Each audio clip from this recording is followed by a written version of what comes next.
Vous connaissez ma fascination pour l'univers d'Indiana Jones, ce mélange d'aventure, d'archéologie et de surnaturel. Et en la matière, le premier film est selon moi le meilleur. Les aventuriers de l'Arche perdue. Indy part à l'aventure, à la recherche de l'Arche d'Alliance, perdue depuis 2 millénaires. Il la retrouve, elle tombe entre les mains des nazis, et ces derniers, dans leur soif de pouvoir, vont ouvrir l'Arche et libérer un pouvoir terrifiant. Et ça leur coûtera cher. L'image des nazis en train de fondre m'a totalement traumatisé lorsque j'avais environ 10 ans et que j'ai découvert ce premier film. Je me rappelle, c'était une journée d'anniversaire. Je fêtais mon anniversaire chez moi, j'avais invité des copains. On se projette ce film que mon père avait enregistré avec le magnétoscope. Il était passé sur TF1 ou Antenne 2, je sais plus.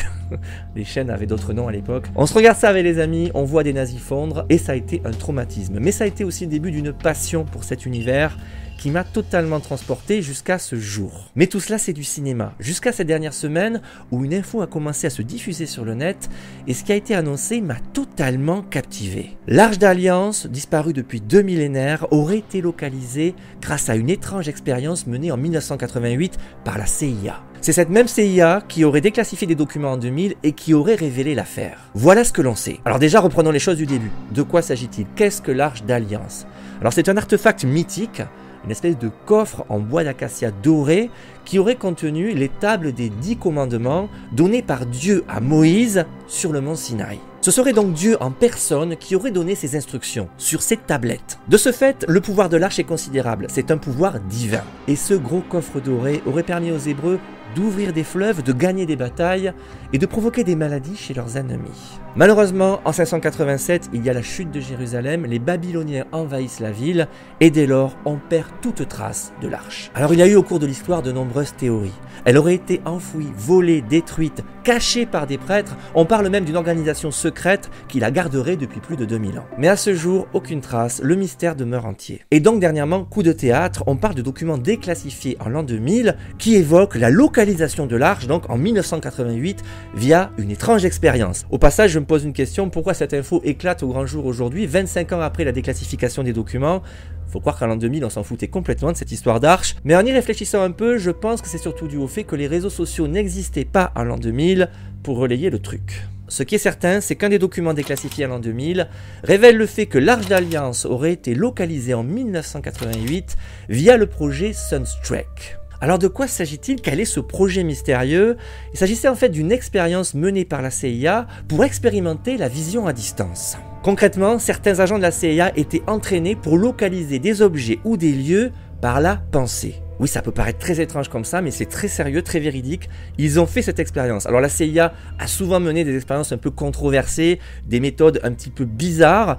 Pour le coup, ça rentre complètement dans ce cadre-là. Ils ont testé ça et les résultats ont été plutôt étonnants, en tout cas concernant l'arche. Le projet Sunstreak reposait vraiment sur le fait que l'esprit humain pouvait, dans certains cas, lorsqu'il était entraîné, localiser et visualiser des lieux ou des objets à distance, des endroits qui sont invisibles, inatteignables. Alors ces agents appelés à l'époque Remote Viewers ou voyants à distance auraient été capables de visualiser l'arche et le lieu où elle se situait, et ce sans quitter leur bureau. Cette année-là donc, en 1988, un des Remote Viewers aurait voyagé par la pensée vers un endroit au Moyen-Orient, situé sous terre, un endroit sombre et humide, où il aurait clairement vu l'Arche d'Alliance. Alors ce voyant aurait fait une description très précise de l'arche, ses décorations, son aspect, sa couleur. Et il aurait même affirmé quelque chose d'étrange, il y aurait des protecteurs invisibles qui veilleraient à ce qu'on ne l'ouvre pas. De ce fait, toute tentative d'ouverture provoquerait immanquablement la destruction définitive de l'arche. Et là les amis, on est clairement dans Indiana Jones, ça met le frisson.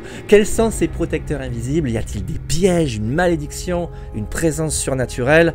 C'est totalement flippant, moi ça me transporte cette histoire. Mais c'est pas fini. Selon ce Remote Viewer, l'Arche d'Alliance serait bien plus qu'une vieille relique cachée dans un souterrain. Grâce à ses visions, il a notamment pu observer à travers les fentes du coffre une étrange lumière qui pulsait comme une lente respiration. Alors concrètement, à l'intérieur, il aurait entreaperçu d'étranges rouleaux entreposés dans le coffre, avec d'étranges gravures, des signes totalement inconnus. Le plus troublant, c'est que l'agent d'y avoir ressenti une étrange présence, vivante et consciente, qui semblait veiller sur l'arche, et elle était plutôt intimidante selon ses dires. Et cela bien sûr n'est pas sans rappeler les récits bibliques qui décrivent une présence divine à l'intérieur de l'arche. Clairement, on a peut-être la puissance de Dieu qui veille sur ce coffre. Alors évidemment, tout cela n'a jamais été confirmé sur le plan scientifique. Et aucune preuve matérielle et physique n'a été apportée concernant ces visions. D'ailleurs, selon la CIA, le programme n'a donné aucun résultat exploitable et il a d'ailleurs été clôturé quelques temps après. Alors ce qui est avéré, c'est que ces documents déclassifiés existent et que cette expérience a réellement eu lieu. Mais cette méthode et ses résultats restent extrêmement controversés à ce jour. Alors évidemment, la question se pose, l'Arche d'Alliance a-t-elle été réellement localisée lors de cette expérience, ou bien le remote viewer était-il lui-même, comme moi, un fan d'Indiana Jones,